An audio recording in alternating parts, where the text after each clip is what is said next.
Mindy Pfab has been a dreamer from her very earliest memory, and she is grateful that the core of what makes her who she is has never diminished or become jaded, no matter what has been thrown her way.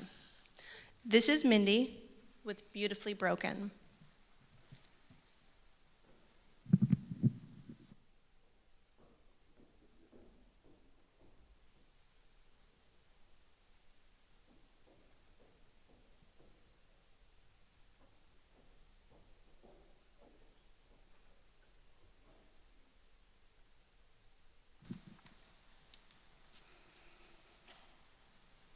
Once upon a time, there lived a little girl who was oblivious to the filth around her. This little girl lived in a house that held a revolving door, bringing in different men with different requests. Playing dress-up and adorning the various costumes she was told to put on, she would then lie on the floor as the fairy tales were told to her. If she focused intently enough on the words and the storyline, the crushing weight of a grown man and the pain that followed became more endurable. Although each man brought a different costume and told a different fairy tale, the same blinking red light of the video camera recorded the stories.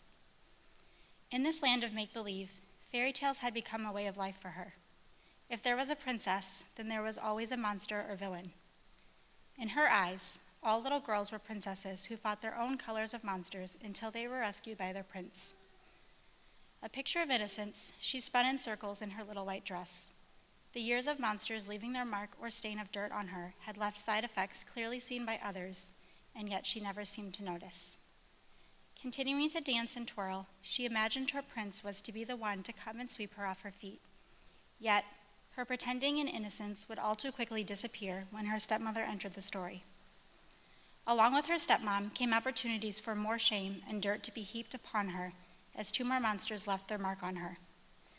Although she still continued to try to dance, everyone could see that she could barely twirl under the weight of filth upon her. By this time, you couldn't tell that her dress had once been white and flowered, or beautiful at all. You wouldn't have recognized the 4-year-old little girl underneath the dirt that covered her, the rest of her unclean areas now incapable of cleansing.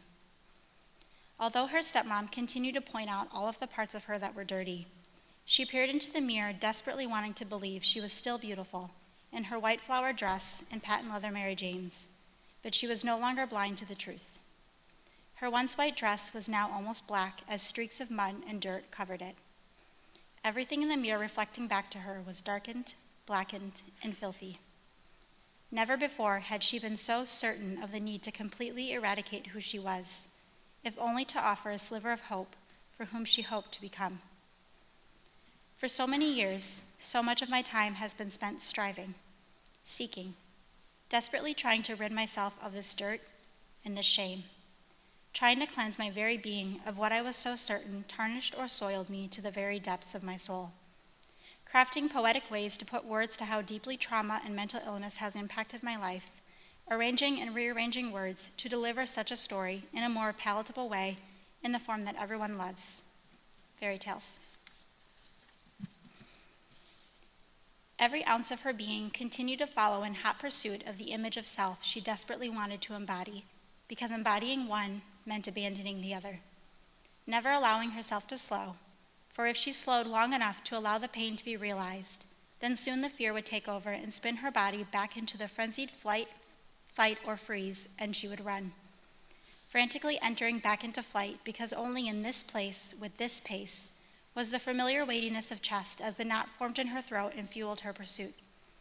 If she allowed fear to win, to consume, then she knew it would only be mere moments before her end as she would be swallowed up whole in the ache, the pain and the tears that by the time they were realized were no longer safe to cry. And so she ran. I ran, continuing to chase the rabbit down the proverbial hole, the mouse on the ever-circling hamster wheel in the pursuit of perfection, in the pursuit of enough. In the before and after moments of extensive childhood sexual abuse that would leave the first decade of my life void of any memory of my existence and place within it. The before, being the girl I imagined I would have been, had I not found myself stuck in this place of after.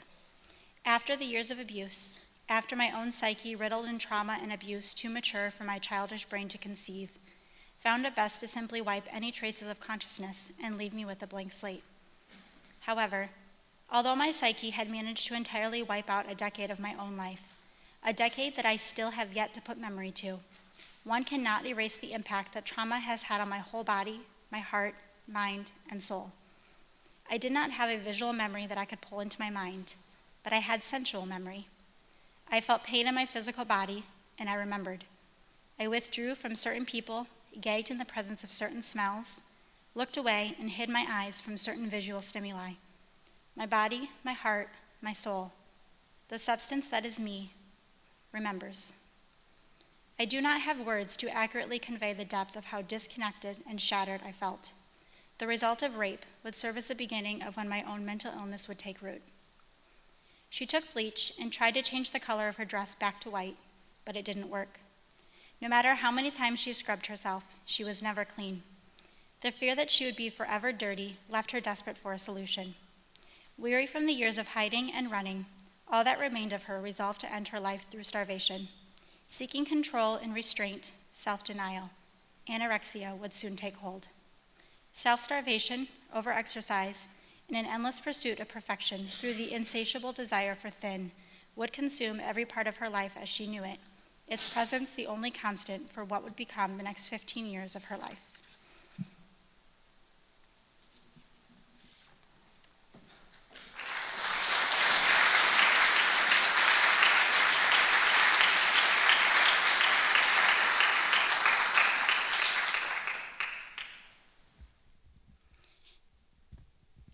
It wasn't until this past year when my world met with my circular spinning and I was catapulted forward, falling to my knees and left to sit and cry and unable to compose myself into what I had always dictated as being a societally appropriate way to conduct oneself. I was taken off guard, the very breath stripped from my lungs as the reality of what was now my life sat heavy upon my chest and filled my gut and made me heave sobs and tears and grief and a whole mess of questions. All of those question marks that just hung in the air, slowly disappearing as the silence of loneliness seemed to swallow me whole. My stepmother took her own life, suicide, on August 19th, 2016, succumbing to the lies that her own trauma and mental illness told to her for years. It was in this breaking that I began to look at all of the pieces around me, and for the first time, I knew that I didn't have the energy, the fight in me to fuel the strength it would take to try to quickly pile myself back together and ignore the pain by embracing numb in a pseudo attempt at public preservation. There was no great call of courage that I answered, no brave endeavors on my part.